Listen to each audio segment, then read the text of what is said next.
Well, hello folks, and welcome back to another Race Across America Daily Report. I'm your host, Jarek Wilhelmsen, and I'm here at Time Station 1 in Lake Henshaw, California. Out there, it's sunny and hot, and we've got riders on the course. At noon Pacific time today, we got things started with our female solo and 60-plus start. Our Media 2 journalist, Allison Otto, was there to catch all the action, so let's check in with her report. Hey, we're at the start of the Race Across America here in Oceanside, California. The solo women and the 60-plus are about to take off.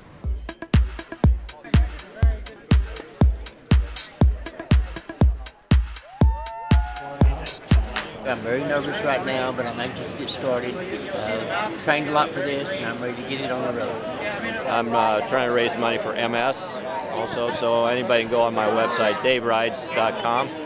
It's so much fun to have a microphone in my hand out here at the 30th anniversary of this race, and the crowd that we had lining the fencing was just spectacular. Probably the biggest crowd we've had for the women and men's 60-plus start since I've been coming out here the last few years, so it was great. It was really a great start. We went ahead and sent them at 30-second intervals so we could give each racer personal identification and a nice cheer as they start their way out. Which is important. But what we're doing is having a pace rider up front, Shauna Hogan, and she's going to go at a slow pace so that all the riders group up and no one gets any kind of a time advantage. Yeehaw! We're having fun now! Right now we're about midway up Old Castle Road. This is one of the first challenges for the racers. It's about a 6% grade and it's about 1.5 miles long. Life is good. It looks like he was sent off course for like 3 miles, so he was a little upset about it, but we're just gonna tell him that he has almost 3,000 miles to make it up, so he still have plenty of time. It's about 4:30 now. We're here in Lake Henshaw.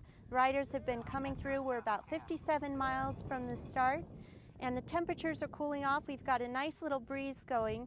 But tomorrow the riders are going to face a real challenge and some true heat because we're going to be descending into the desert.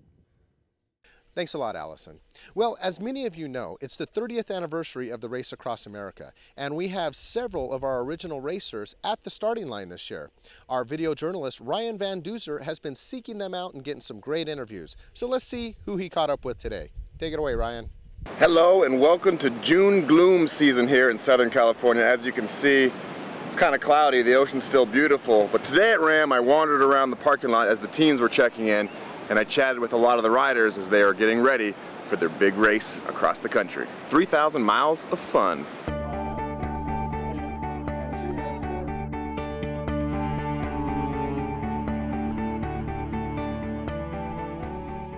Well, I'm Samim Rizvi, come all the way from India. And with Samim's help and bring the awareness to all the people who have safe drinking water to contribute to the cause and so that all people on the planet will have access to safe drinking water and a toilet. I couldn't finish it last year. I got stuck at Durango. I got pneumonia, 2 strains of viruses, and I'm here to kick ass this year. Last year when I started to ride it, I was riding it for personal satisfaction, personal challenge. It was a challenge to me personally, and then after I got on the road out there, I realized there were hundreds of people following me all over the nation and from my home community, and they got involved with it.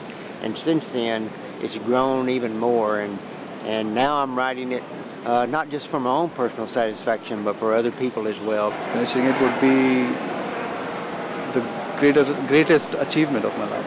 Because I realized that they're trying to vicariously pedal across the nation with me and chase their own dreams, and whether those dreams are riding a bicycle or taking care of their family or being good parents or whatever it is, they're behind me 100%, so I'm riding it for them also. Well, this is trading cards, and you try to collect the set. I've done RAAM 7 times. I've won it 6 times. That's it, coming into the finish line at the Empire State Building.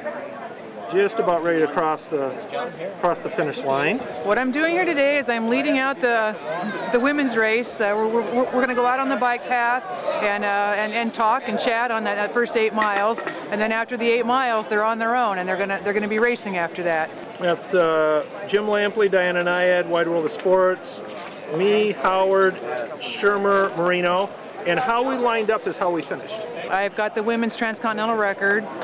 And I just love this race.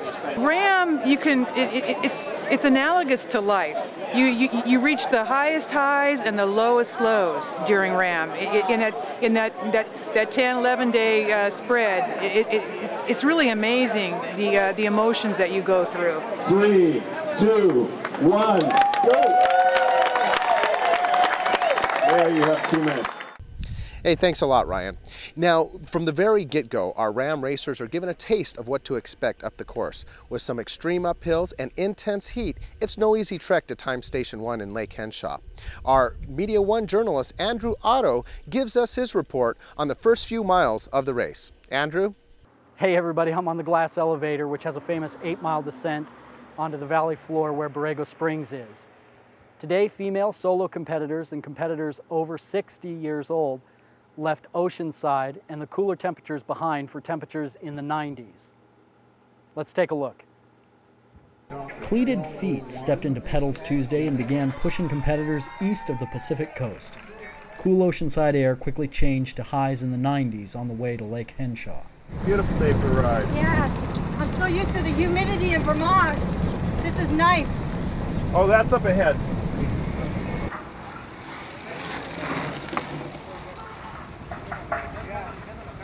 Leah Goldstein enjoyed leading the women's solo field. Everything's good so far. It's only 4 hours though. Yeah. Ask me that tomorrow. Yeah.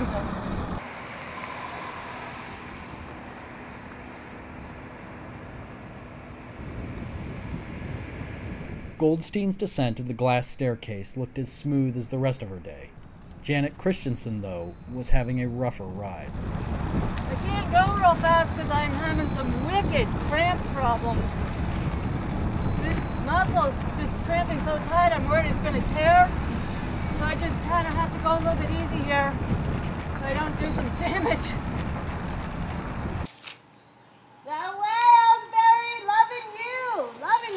In Borrego Springs, registered nurse Lisa Barker happily supported rider Dave Ellsbury. My job's been easy so far.